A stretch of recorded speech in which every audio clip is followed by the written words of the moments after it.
I ask you guys, I'm gonna start with Larry Frank or Mr. B. Who I want to answer first? I want to know what the keys are to victory. So y'all got to tell me what the keys are to victory tomorrow, man. Talk to me. I don't give a damn who go first. Let's go. Let's get Go it. Frank. Go Frank. All Go right. Frank. All Go right. Frank. Key number one. Key number one.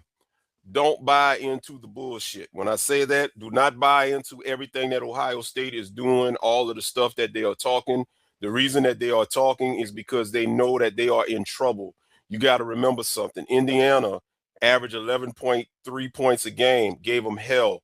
Miami is a more physical defense. Even though Miami averages 13.8 a game defensively, Miami is going to be the most physical defense that they've seen all year, worse than Indiana, and they know that. They know that it's going to be a problem. That's number one. Don't feed into the BS.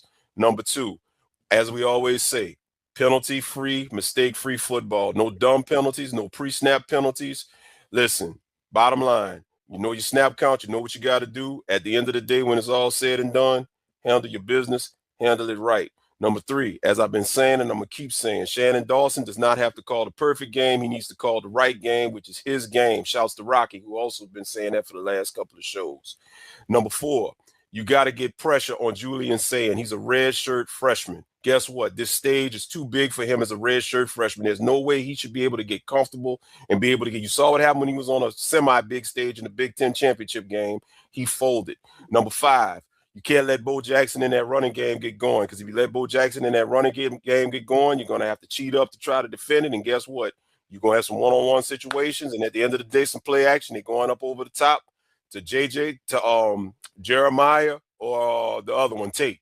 So you got to make sure you stuff that running game, keep them in check. Number six, you know they're going to give some dink and dunk plays. You're going to give up a little bit of stuff, down under.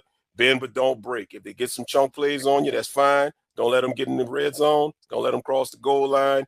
And finally, at the end of the day, when it's all said and done, the refs